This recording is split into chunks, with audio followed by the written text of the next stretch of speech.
വ്യാജ ആധാർ കാർഡ് നിർമ്മാണത്തിൽ കൂടുതൽ അന്വേഷണവുമായി കേന്ദ്ര ഏജൻസികൾ. നിർമ്മാണം കേരളത്തിൽ ആദ്യമെന്ന് IBയുടെ സ്ഥിരീകരണം. വ്യാജ ആധാർ കാർഡ് ആദ്യം കണ്ടെത്തിയത് പാലക്കാട് ചെറുപ്പുളശ്ശേരിയിൽ. സംഭവം ഗുരുതരമെന്നും വിലയിരുത്തൽ.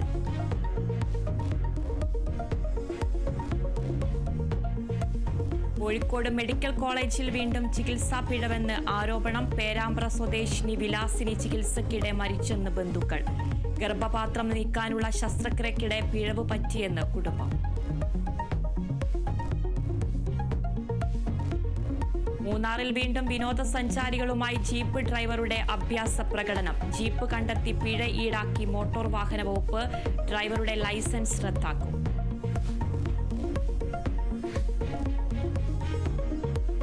വയനാട് മേപ്പാടിയിൽ തേയിലത്തോട്ടത്തിൽ പുലി. പുലിയെ കണ്ടത് ജനവാസ മേഖലയിൽ. പുലിയുടെ ദൃശ്യങ്ങൾ കേരള വിഷൻ ന്യൂസിന്.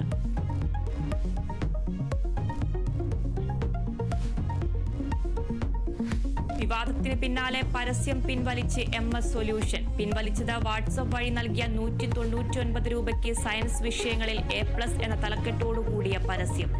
കേസിൽ 4ാം പ്രതി നാസറിനെ ജോലി ചെയ്തിരുന്ന സ്കൂളിൽ എത്തിച്ച് തെളിവെടുക്കും. പ്രതികളെ ഒന്നിച്ചിരുത്തി ചോദ്യം ചെയ്തേക്കും.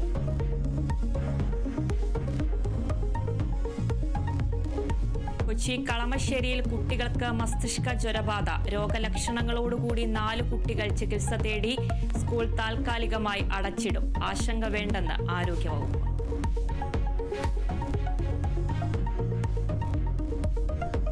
ആറ്റുകാൽ പൊങ്കാലയ്ക്കൊരുങ്ങി തിരുവനന്തപുരം നഗരം. ഉച്ച മുതൽ ഗതാഗത നിയന്ത്രണം ഏർപ്പെടുത്തും. കനത്ത സുരക്ഷയിൽ ക്ഷേത്ര പരിസരം.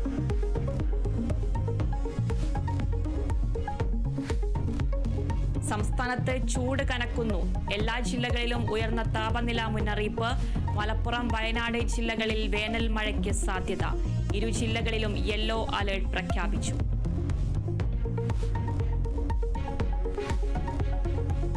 പാകിസ്ഥാനിൽ ബലൂച്ച് ഭീകരർ ട്രെയിൻ തട്ടിയെടുത്ത് ബന്ദികളാക്കിയവരിൽ 104 പേരെ മോചിപ്പിച്ചു. ട്രെയിൻ തട്ടിയെടുത്ത സംഘത്തിലെ 16 പേരെ വെടിവെച്ചു കൊന്നതായി സൈന്യം.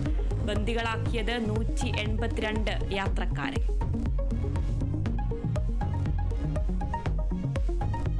റഷ്യ-യുക്രൈൻ യുദ്ധത്തിൽ വെടിനിർത്തലിന് വഴിയൊരുങ്ങുന്നു. 1 മാസത്തെ വെടിനിർത്തൽ കരാർ അംഗീകരിച്ച് യുക്രൈൻ. സന്നദ്ധത അറിയിച്ചത് സൗദിയിൽ അമേരിക്കയുമായി നടത്തിയ ചർച്ചയിൽ. യുക്രൈനുള്ള സാമ്പത്തിക സഹായം പുനഃസ്ഥാപിക്കുമെന്ന് അമേരിക്ക. റഷ്യ സമ്മതിച്ചാൽ വെടിനിർത്തലിന് തയ്യാറെന്ന് യുക്രൈൻ.